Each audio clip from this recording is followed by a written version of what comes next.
Olá! Ao se falar sobre o racismo, há uma tendência de algumas pessoas acharem que lutar por ele é confrontar-se pela separação das raças. No entendimento da questão, a luta contra o racismo deve se deter não no separativismo ou pela independência das raças, mas pela igualdade dos direitos humanos e pela fraternidade universal entre as pessoas, independente da cor ou de outra característica. Esse deve ser o objetivo daqueles que lutam contra o racismo. Bom, este assunto fará parte de um livro que estou escrevendo que tem o título O Porquê das Coisas.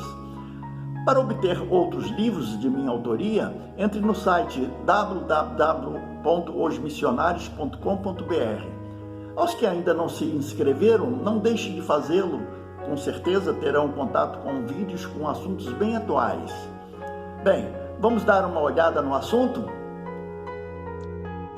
Para que se tenha um entendimento inicial do assunto, historiadores contam que em todos os tempos, desde a antiguidade, existiu a escravidão.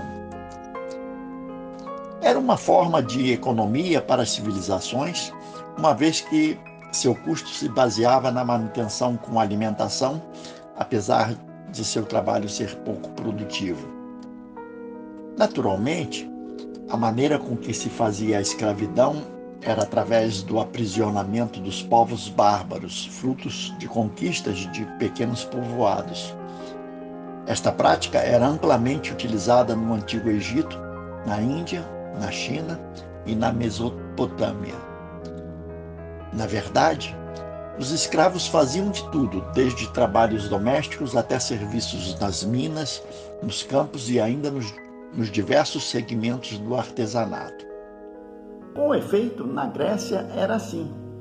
Utilizando tanto homens quanto mulheres, a escravidão começou a tomar um vulto maior no século XVI pela colonização dos europeus na África, na América do Norte e na América do Sul. No caso dos Estados Unidos, logo depois do descobrimento houve uma discriminação racial em função da cor da pele de seus habitantes naturais e uma tentativa de escravização desses povos. Da mesma maneira, no Brasil, também depois de sua colonização, houve uma investida para escravizar os índios. O fato é que havia uma grande dificuldade no desenvolvimento dos trabalhos, porque esses indígenas naturais não se adaptavam aos serviços que lhes eram impostos. Nessa época, já estava havendo um comércio internacional de escravos através de muitos reinos africanos e árabes que capturavam e aprisionavam os nativos, escravizando e os vendendo para toda a Europa. Nas Américas, não conseguindo escravizar os nativos, recorreram a esse comércio, onde trouxeram para o seu país os pretos africanos para trabalhar nas minas, nas plantações e nos serviços domésticos. Seguramente, a escravidão dos pretos africanos na Europa e nas Américas durou quase 500 anos. Mas foi perdendo terreno, uma vez que não era produtiva e também pelo próprio progresso industrial que precisava empregar pessoas para trabalharem nas indústrias, começando a mudar um pouco a realidade da escravidão por meio de uma mentalidade de igualdade que se formava em algumas pessoas na luta pela liberdade desses escravos. Entretanto, em função do progresso da humanidade, começaram a aparecer movimentos formados por pessoas que viam a escravidão e o seu comércio como reflexo da desigualdade humana, tornando-se um movimento político desenvolvido durante o século XVIII, que ganhou força até chegar com bastante expressividade ao século XIX, conseguindo seu intento na libertação da escravidão, o abolicionismo. Nesse cenário, o Chile foi o primeiro país a abolir os escravos, inicialmente em 1811, através do Congresso Nacional, com algumas iniciativas, mas foi em 1823 que declarou a liberdade aos escravos, quando Ramon Freire era o presidente interino.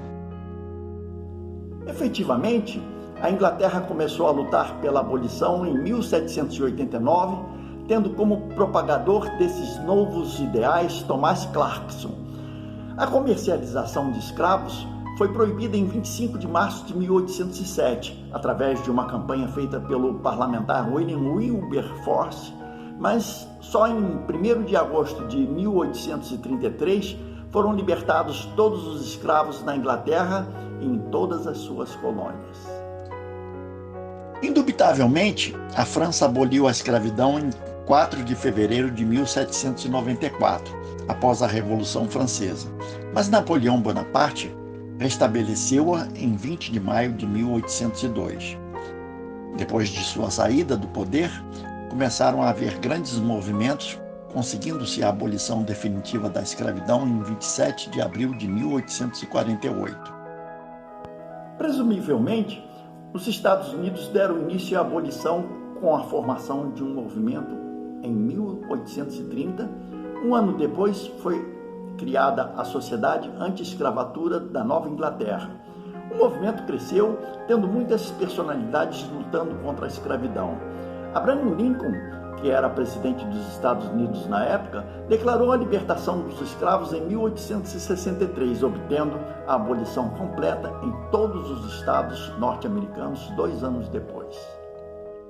Acertadamente, em Portugal, apesar do Marquês de Pombal, primeiro-ministro na época, ter abolido a escravidão em 12 de fevereiro de 1761 no país e nas colônias portuguesas na Índia, foi aparentemente considerado o primeiro país a decretar o abolicionismo e, no entanto, não conseguiu acabar com a escravidão. Isso porque continuou permitindo o comércio ilegal da África para o Brasil. Como desfecho de todo o processo, em 25 de fevereiro de 1869, quase 100 anos depois, é que Portugal conseguiu determinadamente a abolição completa da escravidão. Finalmente, sem dúvida nenhuma, no Brasil, a luta pelo abolicionismo começou no final do século XVIII, a partir de movimentos como a Conjuração Baiana, em 1798. Com isso, no decorrer do tempo, muitas discussões foram feitas sobre esse assunto por pessoas simpatizantes às ideias abolicionistas.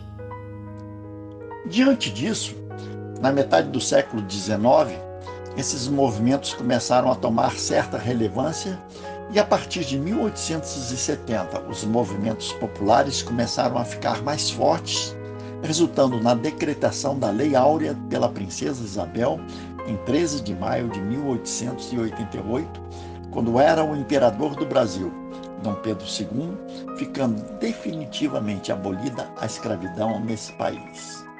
Incontestavelmente, sendo o Brasil um dos últimos países a fazer a abolição da escravatura, acabou ocorrendo por essa época a libertação total da escravidão em todo o Ocidente, permitindo assim que o homem preto pudesse lutar na sociedade por seus direitos.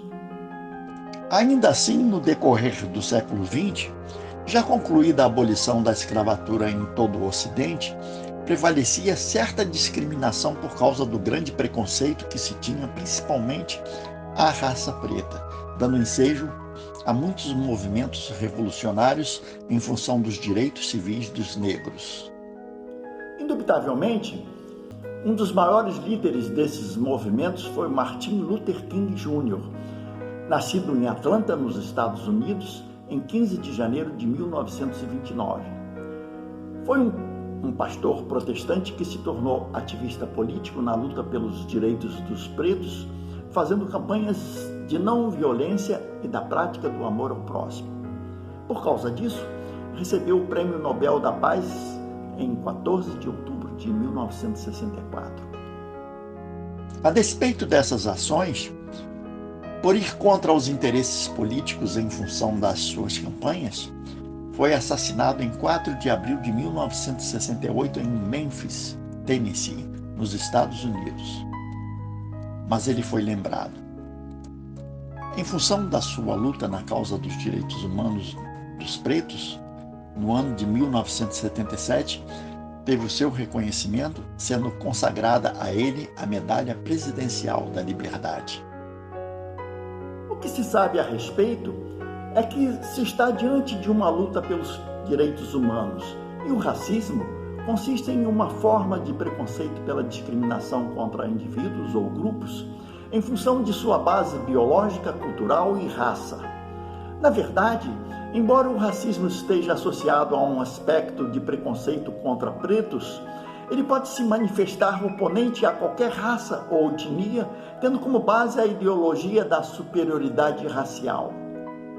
É importante ressaltar que, evidentemente, quando o preconceito está ligado ao racismo, é visto por analistas como um julgamento precipitado que as pessoas fazem sem que haja o conhecimento de causa. Nesse contexto, há uma diferenciação da discriminação que envolve, no sentido mais direto, o ato de tratar pessoas de modo diferente por diversos motivos.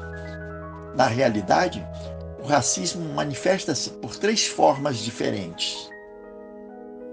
A maneira mais evidente é a do racismo individual, identificado por atitudes discriminatórias diretas por meio de impressões e preconceitos criados em geral e simplificados pelo senso comum. Quando não, acontecem também insultos e rejeição a pessoas que não possuam as mesmas características que as suas.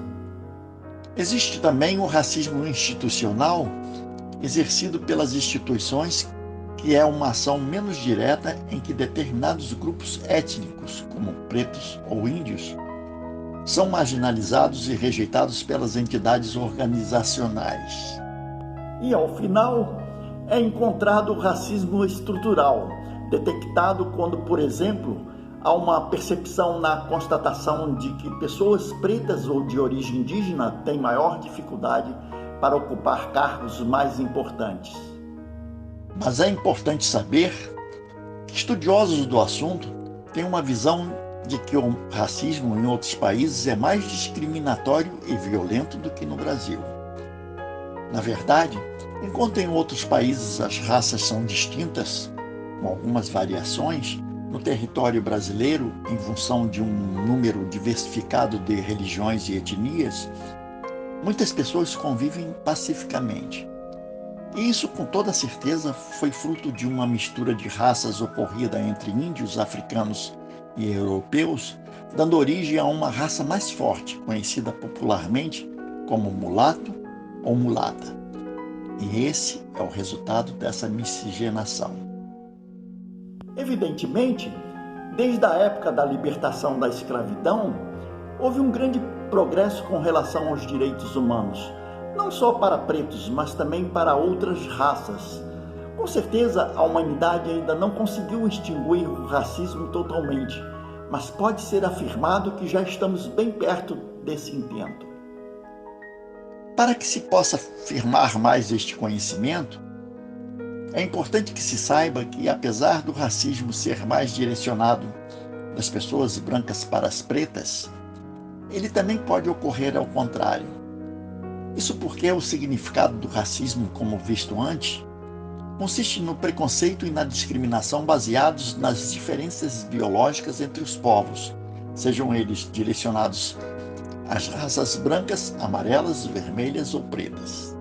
Naturalmente, no Brasil, a fraternidade é conseguida pelo temperamento de caridade, amor ao próximo e solidariedade humana, herdados do índio, do preto e do português, que juntos conseguiram harmonizar o senso de independência, a boa-fé que tinham entre si, a resignação diante dos acontecimentos, a ingenuidade por causa de sua bondade, a paciência na espera de dias melhores e a simplicidade em função da sua humildade. Por todas essas qualidades, o povo brasileiro é conhecido em todo o mundo como pacífico, alegre e fraterno. O fato é que os outros países tiveram a missão do desenvolvimento da tecnologia, da ciência e da cultura.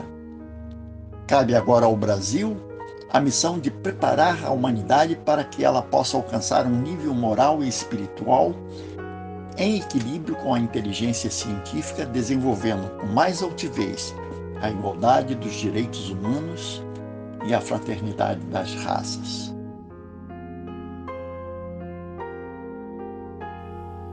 Talvez depois do exposto aqui, algumas pessoas tenham uma melhor ideia da verdadeira luta que devem ter com relação ao racismo. Na verdade, querem uma independência que afasta as raças. Indubitavelmente, a luta deve ser a de ter respeito entre as pessoas de raças diferentes. Mas mais relevante é o respeito que todos devem ter como seres humanos. Quanto a isso, é importante que se saiba que todas as pessoas, independente de raça ou sexo, são iguais em seus direitos sociais diante da inteligência maior, Deus. Bem, tenho publicado muitos assuntos de interesse das pessoas no meu canal no YouTube. Assim será significativo que divulguem estes vídeos com outras pessoas.